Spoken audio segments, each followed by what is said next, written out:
BPO, business process outsourcing. Philippines is known for that. And I think that's also hand in hand with a lot of the, for example, call centers, right? When you call a business after hours, call centers will answer the phone. Mhm. They'll either take down your information or even escalate it to the next stage in the process of whatever your problem is. One of the reasons I believe that BPO is so big in the Philippines is one, when it's customer service roles that are being filled, as we said before, customer service is really a big part of the culture there. Oh yeah, It's huge. It is. Yeah. That's one thing. And I want to speak a little bit about where I worked with a company before, and actually we had a call center service, right? This call center was actually based in the United States, but the idea behind it is that the clients that we had, it was actually within the property management, arena.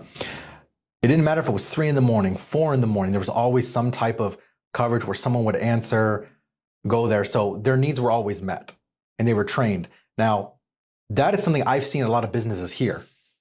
And a lot of times when you call, it's going to be outsourced to the Philippines. Of course. For the reason I just aforementioned. So, do you have anything to add to that?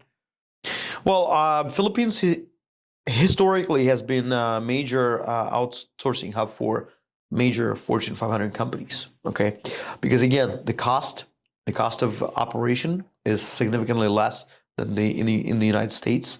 English is spoken language there, and it's very neutral accent, mostly no accent, and also the customer service oriented mentality of the Filipinos. Whereas they will listen to customers' concerns, they'll deal with irate customers. They're not going to say, "Sir, you don't tone down, I'm going to hang up." No, they don't hang up, okay? They will listen, they will understand the concerns of a customer, they'll try to help, genuinely try to help, okay? So all of that, combination, all of that makes Philippines very attractive for businesses to outsource to, because again, the cost of operation is way less than here. You get a lot of, talent. I mean, in the Philippines, the population of the Philippines is 100 million, people in the country, where most of the people who work in call centers have college degrees. They're educated. It's a career for them. It's not a side gig. It's not just a part-time job after college. No, they actually make it a career out of it. They're very proud of being that call center culture, of the BPO culture, because again, those people are regarded as a very high earners in the Philippines. So they really try hard to get into this industry and to stay there. It's a career. So when the person treats their job as a career, they naturally going to do a better job at what they do. Well, when we talk about quality, right? Quality. I'm talking about quality. Yeah. They will, because again, they constantly try to improve their skills. Well, constantly trying to improve their skills, but also when you look at it, when you go to the Philippines and because we go over there and we connect with our team and you speak with the people there. Yeah. I mean, a majority of them are going to say, I work for a BPO company. Of course. So what does that also say, right? That tells you that it doesn't matter if they've worked with 4 or 5 different companies. Majority of them are going to be BPO, which for some of the people who don't know, BPO, business process outsourcing, right? Yes. So you're actually going to have people that have more experience working with, I guess you could say, American clients, Australian clients, where those are actually a lot of, 2 of the biggest hubs that are working with outsourcing companies for the Philippines. Oh yeah, that's right. Yeah.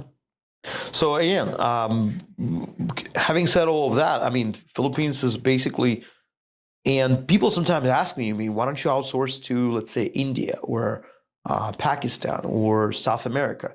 Those are for tech. Because those are for tech. For tech, for tech. South America, again, they say it's, mostly attractive because of a time difference, not much time difference. But again, we go into the English language.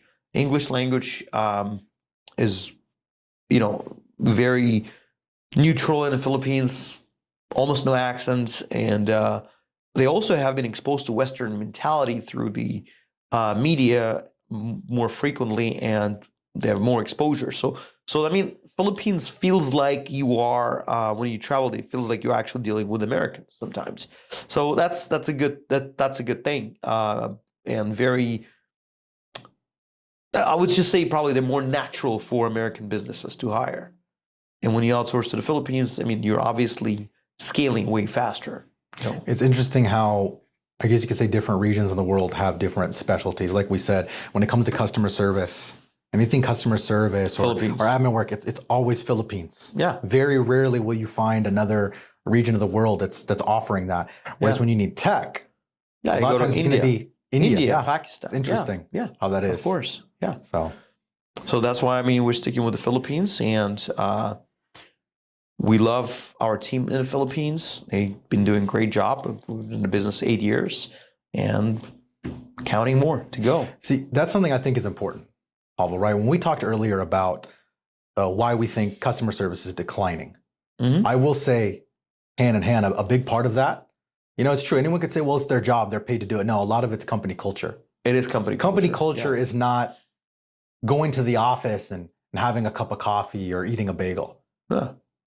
Company culture is reflecting the values of the company. Reflecting the values of the company. How do you treat your employees? Do your employees actually want to come work for your company?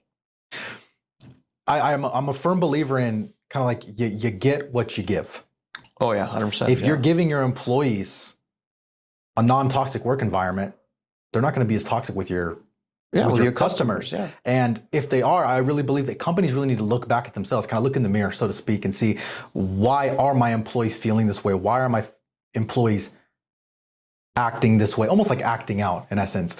But why I bring this up is because when you really look at how we do, why do we go to the Philippines?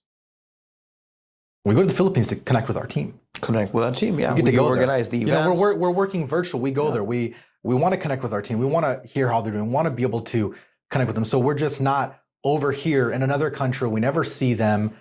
There's zero collaboration. No, we don't want that. That's why we go as often as we can to maintain that culture, so that the culture is not just, you know what, I'm working remotely, I'm out and about. So I think that is another thing that's also attributed to our success, is that we actually have taken the time to recognize the value in the team culture as well. 100%. Because 100%. That is how our team culture is going to be, how they exhibit it to our customers.